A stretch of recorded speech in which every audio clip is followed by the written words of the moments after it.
Hello there, I'm Scotty. You're not. Before I start, air conditioner is going to be on because it's very hot today. So, you're going to hear the air conditioner today. So,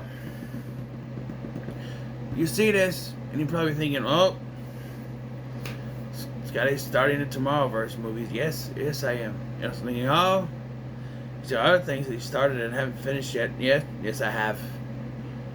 I did say that once Christ on Infinite Earths Part 3 was released, I would start doing these.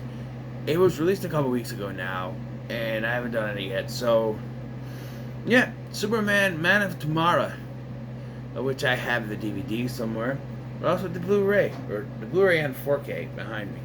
At one point, I was trying to collect these, and I could only get 2 of these movies I can only find on 4K, but they do come with the Blu-ray as well.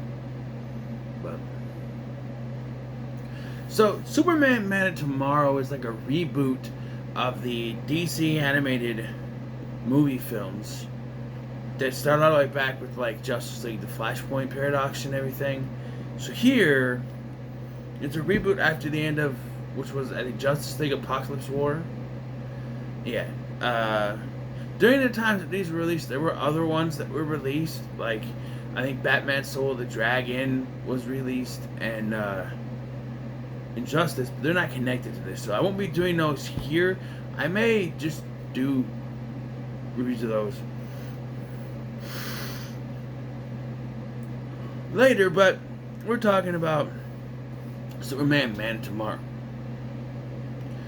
which, yeah, is rebooting. I did not expect this to be an origin story. And the reason I'm a little bit disappointed is because I feel like there's so many times where they do a superhero film and it's just an origin story because that's the easiest thing to do.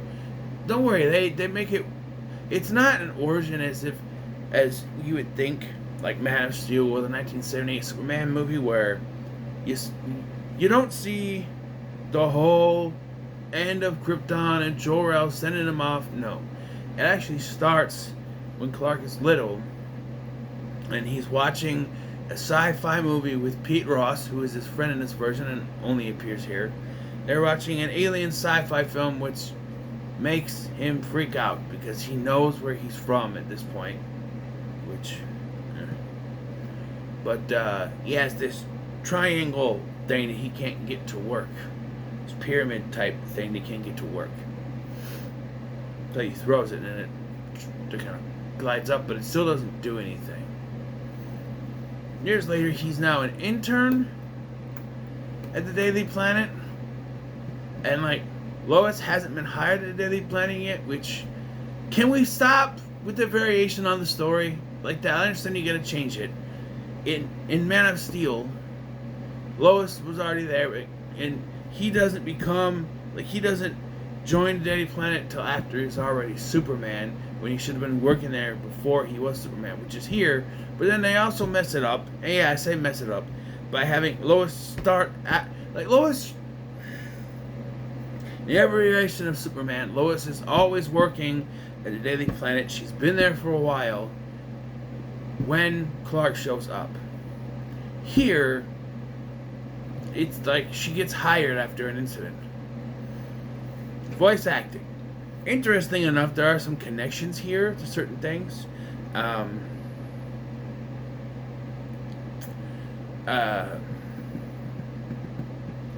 So, the Kents, Jonathan and Martha, are played by Neil Flynn and Bellamy James, I think is her name. They were both on Scrubs, which I was going through on Peacock and I haven't gone back to it yet. Flynn played the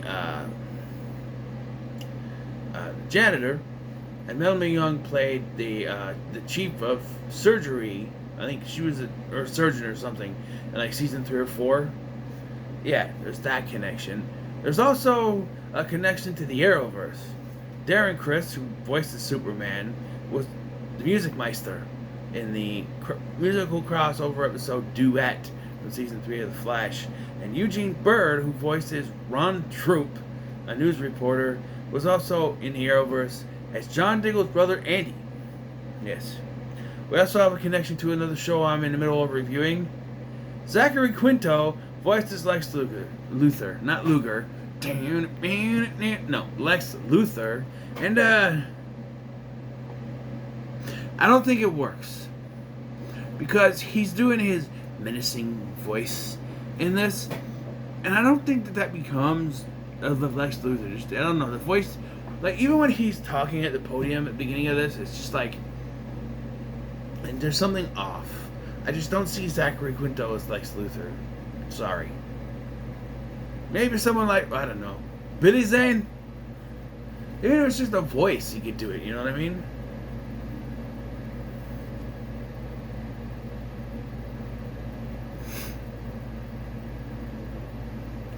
And hey, everyone's doing multiverse stuff, right? If James Gunn eventually does that, give us a multiverse version of Lex Luthor played by Billy Zane, okay?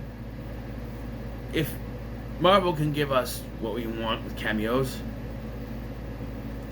you know how that would pop for a cameo from Billy Zane as Lex Luthor? You don't understand. I would freak out. Oh, freak out. It's history. It's history. Anyway. So, there's this big press conference that Lex Luthor is called, and he's going to launch this rocket. And Clark is there to, he's an intern, he's the coffee boy, they call him Coffee Boy. This is where we're introduced to Troop, and I thought he was going to be more important than he was, but it's like, no, he just shows up throughout the movie to say, I'm still here, basically. But while he's there, he does meet someone important. One, Rudy Jones, who is the janitor. Yes, very important. It also turns out Lois Lane comes. What the hell is? I guess it started playing a special feature. Anyway, so Lois Lane shows up and reveals to everyone through a recorded message that she recorded, and she just holds up like this. And we're supposed to believe everyone can hear it. Like, everyone is, like, spaced out, right? Luthor can hear it. But it's basically, it's admitting that he's planning something with this missile, with this rocket, you know. And, like, in the middle of him showing people this, with lots of witnesses, Mercy Graves grabs it and breaks it in front of him. Like, well, that's not conspicuous at all. Like, I'm like, no, you can't do that. You just implemented yourself now by destroying this evidence. Oh, you got no evidence. But you just destroyed it in front of everyone. And she's like, I have copies. Because it's Lois Lane. She has copies, sure. But I just don't. Why would you destroy it in front of all these witnesses? News reporters, too. People that have cameras and witness you doing this. Yeah, the rocket goes off and causes an incident where there's actually an explosion. But there's going to be an explosion. It's going to explode in the city, that's right. Superman, or the Flying Man, and yes, the irony of Zachary Quinto being attached to a project where one of the characters is called Flying Man. It's funny. You know, he wasn't Flying Man, but Heroes. Ooh. Flying Man! I love Hero. Anyway. So, the Flying Man saves the day. They call him that. And, but his parents are skeptical. Hey, don't do this. I should also mention that during this, Steve sees that someone has been following him. Someone in a trench coat and a hat. Who is it? I don't know. Oh no. But we see he has an apartment. It's like a little shitty one-room apartment. I guess like can afford. I guess he can't. This is not the '90s where you can afford this big-ass looking apartment that Clark Kent had in that show. That's a nice. I actually wanted to grow up and have Clark Kent's apartment from the Lois and Clark New Adventures of Superman, because that was an awesome looking apartment. Everybody says, "Oh, I wanted to have Arnold's room from Hey Arnold," and I'm like, "No, that's not practical. You know how fried you would be, because it's a glass top. It's basically he lives in a greenhouse. Is what it is. It's got a glass roof. It's what it is. They just converted it into a bedroom. And when you're sleeping and that sun comes over the top in the morning, you'd be fried like an egg, son." Everyone as a kid wanted that room, but now that you're grown up, like, no, that's not, no. But everyone was saying that, and I wanted Clark Kent's apartment from Lois and Clark, the New Adventures of Superman, because that was a cool looking apartment. Here it's a 1-bedroom little crappy apartment thing. But he also goes back and forth to his parents, and his parents are iffy on this, but he wants to stand up and save the day, you know. And then the main man appears, Lobo. Lobo is after the Kryptonian because he somehow knows that that the Flying Man is from Krypton. He calls him, yeah, I guess, something that I don't even think Clark knew. He's like, I'm a Kryptonian. Like, he's surprised. So they have a fight, and during this, an alien weapon gets discharged, and it hits janitor Rudy Jones and manipulates his body. Yes, we're doing Parasite. Interesting choice. When this started, I knew Parasite was in it, but when they showed Lex Luthor, I'm like, do we need Lex Luthor to be the villain in every Superman movie ever made? I mean, think about it. I'm sorry. I don't have as much faith in James Gunn as everyone else does. And when it was announced that he keeps trying to reiterate to people that Lex Luthor is the main villain of his Superman movie. And I'm just like, and I've tried to post my opinion on this. I'm like, can we move on to other villains? I'm like, well, this is the first film in a franchise.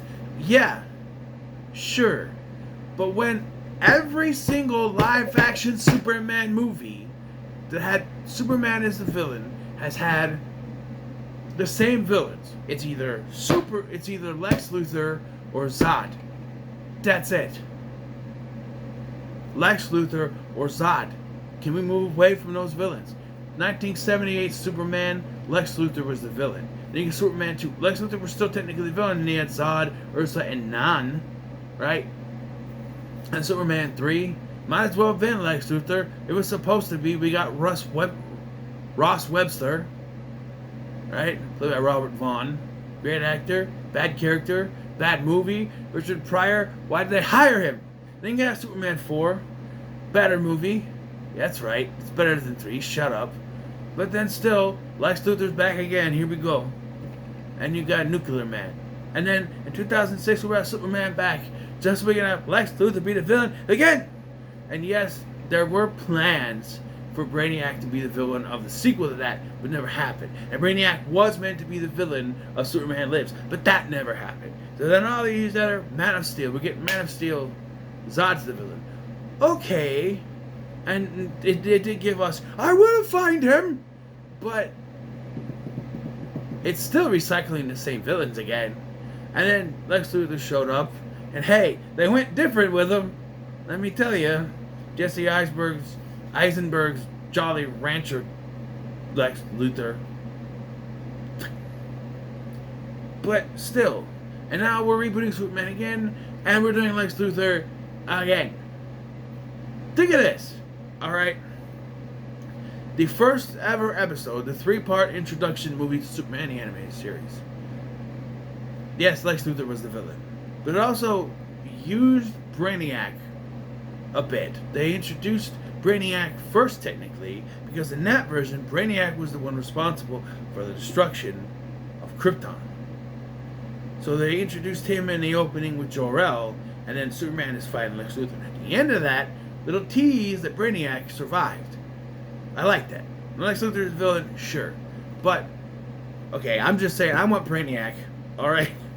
Brainiac is something that needs to happen. Although I think he'd be more suited for it as a Justice League villain. He's big enough, I think. Or you could just, have him face it. I don't know. Anyway, Parasite is a bit of a change. Not a big fan of the way he looks. At first he's mutating, so he looks human, and then when he goes into the pharmacy to get drugs, he has his eyes are all messed up, but the more he absorbs, the more he changes. At one point, when he shows up, he's human-like, and he's purple, he's human-like, he's like, but as he keeps going and going, he changes into what looks like a purple Godzilla. At one point, he even breathes fire. I don't know. Warner Brothers owns Godzilla, so who am I to judge? And Lobo is a villain as well, or an anti-hero, so to speak, is also good. Everyone says they want Jason Momoa to play Lobo in live action. I say stir away from the double actors playing multiple roles. I know they in this new James Gunn universe, it's new, all different new characters, but still, Jason Momoa is Lobo. If anything, Dave Bautista should be Lobo. There you go, James Gunn. Dave Bautista should play Lobo. Okay? You think he'd be great. He's kind of old. Jason Momoa is in his 40s, so I know that technically Dave Bautista is in his 50s, but still, he'd be. Do him. Make him Lobo. Who knows? Why do they want Jason Momoa to be Lobo? Because he has long hair? I don't know. It just doesn't. No. And for God's sake, do not hire Kumail Nanjiani to play Booster Gold. That'd be the worst casting in the world. Sure, he's a great comedian. Doesn't fit the character though. Character is not Indian. Sorry, I'm not a fan of these stunt castings. Right? I'm not a fan of them at all. Because if you're gonna do something, at least Marvel's got the right track, right? They're casting appropriate for most of the time. Like Miss Marvel, she's supposed to be Indian or Punjabi or whatever it is, and they did, right? I'm just saying. My example is always, what if they cast Black Panther with a white guy? And someone's like, well, if you think like that, you must be racist. I'm like, how? How is that racist? I'm just saying, like, if cast a black guy to play a character who's supposed to be white, it's the same thing as if you're casting a white character to play a character that's black. All these years, people saying that's whitewashing, that's whitewashing. They're doing the exact opposite, and no one seems to fucking care. Pardon my language. No one seems to care. It's the same thing. It's the same thing. Anyway, Dave Bautista is Lobo. Why not? I know he's not exactly white, but Lobo's an alien, so you can be whatever. But anyway, so yeah, Superman fights Lobo, but he's having a hard time because Lobo's an alien, so so a Martian shows up to help him, and Superman discovers that the sun is the source of his powers. Now, Lobo is thrown out like he doesn't know.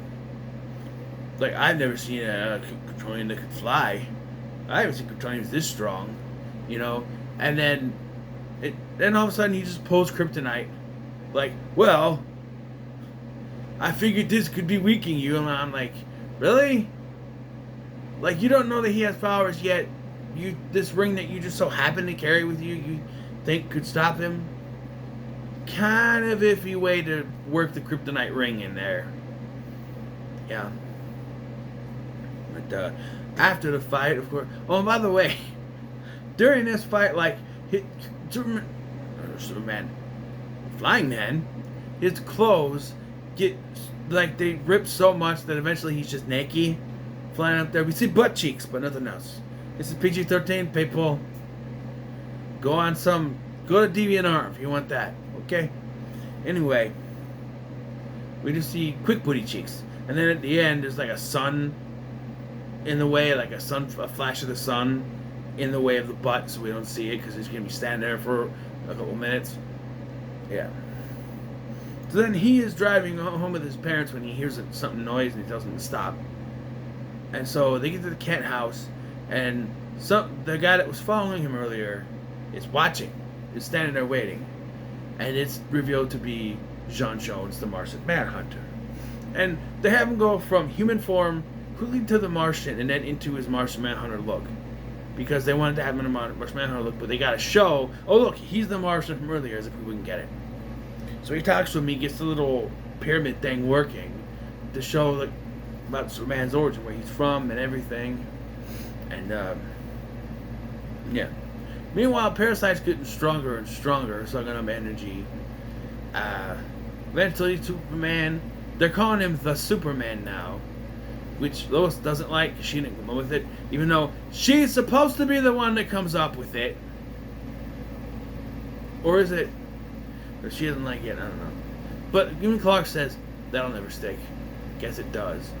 But before he goes to fight Parasite, much like the comics, Martha has made him a new suit that won't rip, apparently. What kind of fabric is she using? I don't know. Excuse me. But yeah, so now he's got his suit with the S, and he shows up to fight the Parasite, who's now more monster-like than anything, and he's fighting him. But it absorbs the powers, and J'onn comes to help, but he apparently dies trying to fight. So without any more help, he goes to see Lex Luthor, who he asks for help because he can weaponize the kryptonite, Lobo's kryptonite ring. Oh, I forgot an important. Parasite goes to Lobo first before the big fight. That's where the first fight is. He goes to Lobo. Superman shows up and fights him. Then they have the fight out there. Lobo escapes. Then they have the fight out there. Then he goes to Lex Luthor. I'm a little jumbled up. Sorry about that. Anyway, so yeah, J'onn dies. Sorry, I saw some anti. There's some kind of thing about Martian Manhunter, and they showed the J'onn J'onzz from the TV show from Supergirl. So Lex Luthor agrees. He's like, I can get a day pass. And I like Superman's response is like, that's not a thing. Oh, it is now. I would love if this was Clancy Brown's voice. It is now. Because that's the voice I picture. Hello, Superman. And everyone thinks that Lex Luthor from the 90s show was black. Well, he's voiced by a white guy. He's just a tan. He's just a tan. He's got a tan. Lex Luthor tans, okay? Just saying. I gotta admit, when I was younger, I thought it was too. He's just tan. Especially when you see him next to the John Stewart Green Lantern. Yeah, he's just tan. He's just tan. Anyway, so Lex Luthor reveals that he actually bought Star Labs. Look, it always confuses me when you have movies and TV shows where a millionaire's in prison and he's still buying stuff. Like, shouldn't he have all his assets cut off if he's in prison? I don't know, but he bought Star Labs, which is where the fight was earlier. And he's hired Lobo to work for him. So they got the ring, trying to weaponize it. But, so what they do is they shut off all the power in the city. Dangerous, but sure. And regulate it to this island that has the nuclear power plant on it. So that Parasite will follow, or not Parasite to call him, will go straight to it. It works, and yes, it looks like Godzilla coming out of the water. And I went, we get it. You won't Godzilla. We get it. I get it. I'm watching this alone. Anyways, so Superman starts fighting him. They try to use weakness. It doesn't work. Lobo tries to punch him in the face. It's not working. Which, look, I've seen this done so many times where, like, usually in an hour episode it works, but it's like this thing's not not even 90 minutes long, 89 minutes, 89 minutes long, and it's just like, okay, it can't work right away. I feel like the way he goes out is a little, not dumb per se, but underwhelming. Yeah. Because, so, Lex eventually gets this beam working, and like he has sucked more Superman energy out of him, and he's blasting it, it just doesn't, it's not working the way you think it should, you know. Then Superman tries to appeal to his humanity by revealing who he is to everyone. He's not his secret human identity, but like Kal-El from Krypton, he's an alien and all that. And doesn't seem to work, and then Lex Luthor turns on him, because of course he does. That's later though. And that he does turn on him. Because Lobo dies again. And then the Martian Manhunter reveals that he's still alive. And you were just sitting by watching this whole time? And so Lex turns on him, but then Lex gets captured. But then we see that the power plant's going to explode. Oh, God. And Parasite sees this and decides, I'm going to sacrifice myself so it'll blow up. And, what is it, a deleted scene or something? What is that? I don't know. But, you know, he absorbs all this stuff and then becomes like a husk and just dies. Lobo's still alive because apparently he has regenerative abilities. Excuse me. They didn't tell him. Lex Luthor is going to go back to jail. And Lex Luthor's going to go back to jail. And Lobo says there may be more Martians and Kryptonians out there. Well, from experience, I know Supergirl's out there somewhere when it comes to Kryptonians. I don't think Zod's in this world, but also with Martian Manhunter, in most iterations, Martian Girl is out there. In the CW, the Arrowverse, his dad and his brother or his dad's brother, his brother, I forget.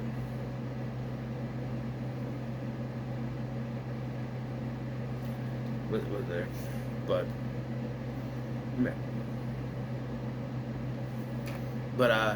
yeah, and there's a plot point where Lois keeps trying to have an interview with Superman, and she doesn't go to the first interview because she's like, I'm gonna make him wait it out. That way I have the power. He'll tell me everything. Meanwhile, but not realizing she's talking to Superman at this point. And then at the end, she's running up there. Can you make me closer to the stairs? And he goes, we'll have to have this interview another time. And he flies off, so it'd be a little... Yeah. This was good. This was pretty good. I enjoyed it. I did doze off a little bit, but that has nothing to do with the movie. I'm just sitting here, you know, it's me. I doze off, whatever. But yeah, nice introduction to Superman. I don't think Batman and Long Halloween is going to be like that, which is weird. So all these other heroes are kind of already there, I guess. I don't know. But yeah, it was a good start. So what are your thoughts on Superman, Man of Tomorrow? Let me know in the comments. Make sure to like, share, and subscribe. Thank you for watching. I've been Scotty, and I'll see you in the next one.